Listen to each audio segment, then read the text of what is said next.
सबको आपको 9 बजे खत्म ही करना है आप सबको। माननीय अध्यक्ष महोदय, आपने मुझे मांग संख्या 26, 32 एवं 56 पर अपने विचार रखने का अवसर दिया, उसके लिए धन्यवाद।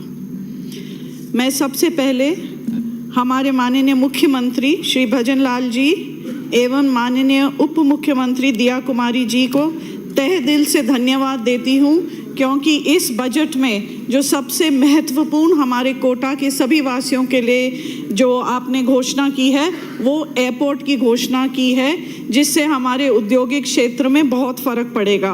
और साथ ही हमारे लोकसभा के अध्यक्ष माननीय ओम बिरला जी को भी बहुत बहुत धन्यवाद देती हूँ, जिनके अथक प्रयास के कारण आज हमारा ये सपना पूरा होने जा रहा है।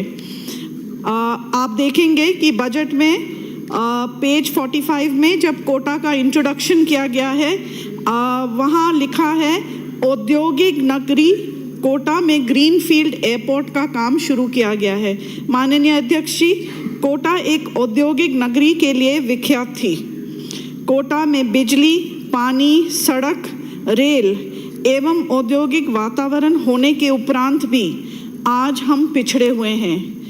कमी थी तो केवल एयरपोर्ट की थी, जो अब वो कमी भी नहीं रहेगी। फिर हम पिछड़े क्यों हैं?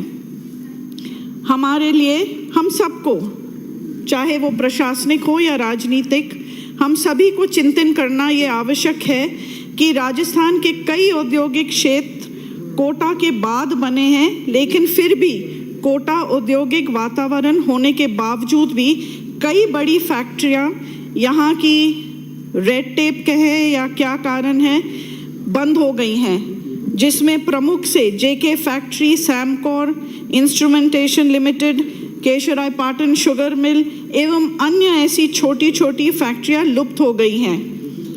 इन फैक्ट्रियों से रोजगार के साधन भी उपलब्ध होते थे और अब वो भी बंद हो गए हैं। प्रदेश के गांव-गांव में स्थानीय रोजगार के लिए हर गांव में कुटीर उद्योग थे, जिससे गांव में स्थानीय रोजगार के साथ साथ बढ़ती हुई बेरोजगारी पर भी नियंत्रण था। गांवों में शहरों से पलायन जितना इस अवधि में हुआ है, इससे पूर्व कभी भी नहीं हुआ है। औद्योगिक विकास के लिए काश्तकारों की उपजाऊ भूमि का अधिग्रहण भी एक बहुत बड़ा कारण है। उद्योग लग नहीं रहे, लेकिन उद्योग के नाम पे किसानों को भूमिहीन कर दिया गया है। माननीय अध्यक्ष जी, देश के आज औद्योगिक वातावरण होने के उपरांत भी राजस्थान औद्योगिक दृष्टि से पिछड़ा हुआ है। पूर्ववर्ती सरकार ने औद्योगिक नीतियां बनाई, लेकिन लगता है कि उनके क्रियान्वयन में कुछ ना कुछ त्रुटियां रह गई हैं और शायद हम किसी कारण उद्योगपतियों को रुचि तो दिखाएं, लेकिन धरातल पर वातावरण तैयार नहीं होने के कारण औद्योगिक रूप से हम पिछड़े हैं और हम इसको मैनिफेस्ट नहीं कर पाए। माननीय अध्यक्ष जी, ये सही है कि उद्योगों को स्थापित किए जाने के पूर्व उद्योगपतियों से पर्यावरण संरक्षण एवं इंडस्ट्रियल वेस्ट और कचरा प्रबंधन के लिए ताकीद किया जाता है कि वे जिस क्षेत्र में उद्योग स्थापित करेंगे वहां पर्यावरण संरक्षण एवं औद्योगिक अपशिष्ट कचरा प्रबंधन का समुचित व्यवस्था करेंगे, लेकिन ऐसा हो नहीं पा रहा है, जिसके कारण से पर्यावरण प्रदूषित हो रहा है। मेरे विधानसभा क्षेत्र में अनेक फैक्ट्रियां मौजूद हैं। कई फैक्ट्रियां एवं कंपनियां द्वारा प्रदूषण फैलाए जाने की लगातार शिकायतें स्थानीय स्तर पर हो रही हैं। इन कंपनियों फैक्ट्रियों के पर्यावरण संरक्षण के लिए जो भी चिमनियां व नाले बनाए गए हैं, क्या वो मापदंड के आधार नहीं होने के कारण प्रदूषण फैला रहे हैं, इनकी जांच कराई जाए। केमिकल युक्त पानी नाले एवं नालों से कॉलोनियों के बीच से होते हुए चंद्रोई नदी में जा रही है और क्षेत्रवासी लगातार इसकी शिकायत करते हैं। हमने ये सुना है कि गिरगिट रंग बदलती है, परंतु यहाँ हमने ये भी देखा है कि मगरमच्छ का रंग बदल गया है और मगरमच्छ सफ़ेद हो गया है। इसके कारण बोरिंग के पानी में भी प्रभाव हुआ है और सिंचाई का पानी भी प्रभावित हो रहा है, जिससे फसल केमिकल युक्त हो जाती है, जमीन भी बंजर हो जाती है, सरकार ऐसे उद्योगों को चिन्हित करके उनके विरुद्ध प्रशासनिक कार्रवाई भी करे, साथ संबंधित अधिकारी पर भी एक्शन ले। मैं आपके माध्यम से अध्यक्ष जी, मंत्री जी को मेरे क्षेत्र की मांग रखना चाहती हूँ।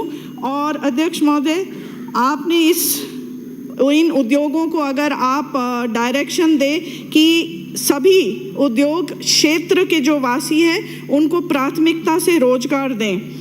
आपने बजट में पेज 39 पे पॉइंट 30 पे कहा है कि आप नई MSME पॉलिसी लाने जाने के लिए आप प्रस्तावित करें। इसका हम स्वागत करते हैं। कोटा में आपने स्टोन मंडी की घोषणा की है, परंतु पहले भी 2 बार UIT द्वारा यही घोषणा की गई है, परंतु ये सक्सेस नहीं हो पाया है। स्टोन मंडी के बदले मैं आपसे मांग करती हूँ कि आप कोटा में ही एक स्टोन पार्क की घोषणा करें, ताकि इनके आर्टिकल्स का क्रय विक्रय किए जाने से उद्यमी को लाभ मिलेगा। दिल्ली मुंबई एक्सप्रेसवे, जिसका 1/3 हिस्सा राजस्थान से जा रहा है, हमें इसका बेनिफिट लेना चाहिए और ज़्यादा से ज़्यादा अपॉर्चुनिटीज़ को एक्सप्लॉइट करना चाहिए। मैं कोटा के लिए सोलर हब एवं फार्मा हब के साथ साथ एक IT हब के भी मांग करती हूँ। आपने वोकल फॉर लोकल में कोटा डोरिया को सिलेक्ट करा है, उसके लिए मैं धन्यवाद देती हूँ।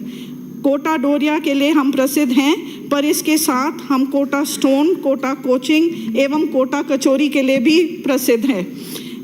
एक जो अननोन चीज़ है, माननीय अध्यक्ष जी 10 मिनट का समय लिखा था, सबके 8 मिनट कर दिए। कोटा वेल्डिंग रॉड्स के लिए भी सबसे बड़ा देश में एक हब है, इसके लिए भी आप ध्यान दें। रिको एरिया, इंडस्ट्रियल एरिया हमारे क्षेत्र में बन गई है, परंतु कोई भी मूलभूत सुविधा वहाँ नहीं मिलती है, चाहे वो पानी की पाइपलाइन का अभाव हो या सीवरेज के पाइपलाइन का अभाव हो। यहाँ तक उद्योगपति मुझे बताते हैं कि वो पानी का पीने का पानी घर से लेके जाते हैं।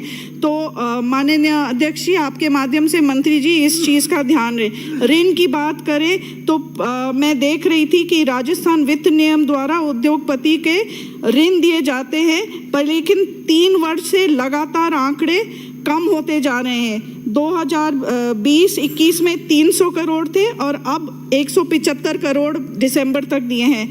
तो प्रति वर्ष ऋण देने का लक्ष्य घटता जा रहा है।